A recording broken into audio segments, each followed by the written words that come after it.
அனைவருக்கும் வணக்கம். இது உங்கள் குரலகம் டிஎன்பிஎஸ்சி யூடியூப் சேனல். நான் உங்கள் சிவசண்முகம். ஒழுக்கத்தின் ஒல்கார் உறவோர் இழுக்கத்தின் ஏதம் படுப்பாக்கறிந்து. குறளோட பொருள்: ஒழுக்கம் தவறுதலால் உண்டாகும் குற்றங்களை நன்கறிந்த மனவலிமை மிக்கோர் அறவொழுக்க நெறியிலிருந்து சிறிதும் விலக மாட்டார். டியர் ஆஸ்பிரண்ட்ஸ், இன்றைக்கி நம்ம பார்க்க போகிற வீடியோ பாலிட்டி கொஷின் பேங்க் சீரீஸோட டே 9 வீடியோ. ஸோ மறக்காமல் எல்லோரும் நோட்ஸ் எடுத்துக்கோங்க. கண்டென்ட் பிடிச்சிருந்ததுன்னா லைக் பண்ணுங்கள், ஷேர் பண்ணுங்கள், கமெண்ட் பண்ணுங்கள். மறக்காமல் நம்மளோட யூடியூப் சேனலை சப்ஸ்கிரைப் பண்ணுங்கள். அப்படியே பெல் ஐக்கானையும் கிளிக் பண்ணிக்கோங்க. அப்போ தான் நாம் போடுற வீடியோ உங்களுக்கு உடனுக்குடன் வரும். வாங்க வீடியோக்குள்ளே போகலாம்.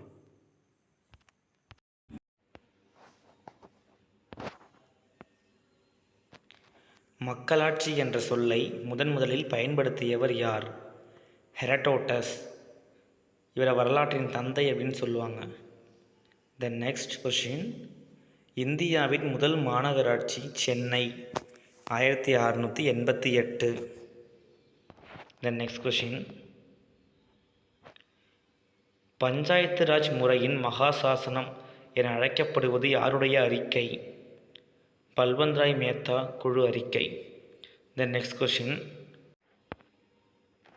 பஞ்சாயத்து ராஜ் அமைப்பு தோற்றுவிக்கப்பட்ட இடம்? ராஜஸ்தான் மாநிலம், நகவூர். அது நாகூர் இல்லை, மாற்றிக்கோங்க, நகவூர். அக்டோபர் 2, 1959 தொடங்கி வைத்தவர் யாருன்னா நம்ம Jawaharlal Nehru. The next question: panchayat samiti என்பது யாது? உள்ளாட்சி அமைப்பில் இடைநிலை அமைப்பாக செயல்படுவது தான் பஞ்சாயத்து சமிதி. இதில் ஒரு விதிவிலக்கு இருக்குது. என்னென்னா, 20 லட்சத்துக்கு கம்மியாக இருக்கிற ஸ்டேட்டாக இருந்ததுன்னா இடைநிலை பஞ்சாயத்து கிடையாது, இந்த பஞ்சாயத்து சமிதி கிடையாது. தென் நெக்ஸ்ட் கொஷின்: இது உள்ளாட்சி அமைப்பை பற்றின ஒரு விஷயங்கள் தான். உள்ளாட்சி அமைப்பில் உறுப்பினராக வயது தகுதி 21.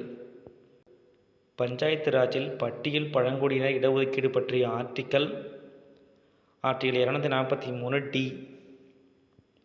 பஞ்சாயத்து பணிகள் எத்தனை? 29. இதே மாதிரி நகராட்சி பணிகள் எத்தனை? 18. நோட் பண்ணிக்கோங்க. Then next question: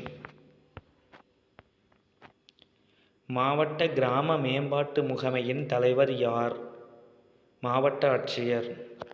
then next question: இது பார்த்தாச்சு.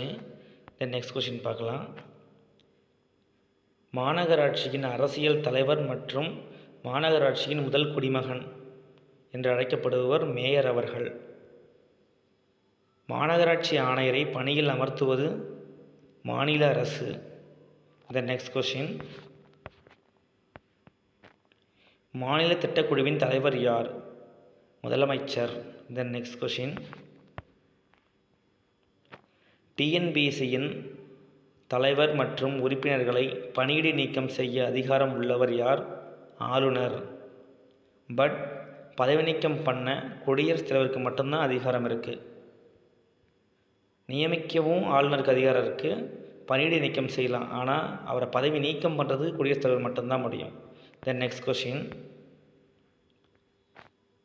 சட்டமன்ற நாடாளுமன்ற பதவி காலத்தை நாடாளுமன்ற சட்டம் மூலம் நீட்டிக்க முடியுமா? கண்டிப்பாக முடியும். 42வது அமெண்ட்மெண்ட் நம்ம காங்கிரஸ் கவர்மெண்ட்டில் கொண்டு வரும்போது 6 வருஷமாக இந்திரா காந்தி அம்மா எக்ஸ்டெண்ட் பண்ணுவாங்க. திரும்ப அதை 44th அமெண்ட்மெண்ட்டில் திரும்ப 5 ஆக்கிடுவாங்க. ஸோ பதவி காலத்தை நீட்டிக்க முடியும். இந்த நெக்ஸ்ட் கொஷின்: உச்சநீதிமன்ற சட்டப்பணிகள் ஆணைக்குழு தலைவர் யார்? பணியில் இருக்கும் உச்சநீதிமன்ற நீதிபதி. த நெக்ஸ்ட் கொஷின்: டாமன் மற்றும் டையூ எப்போது தாத்ரா மற்றும் நாகர் ஹவேலியுடன் இணைக்கப்பட்டது? ஜனவரி 26, 2020. த நெக்ஸ்ட் கொஷின் முடிஞ்சு.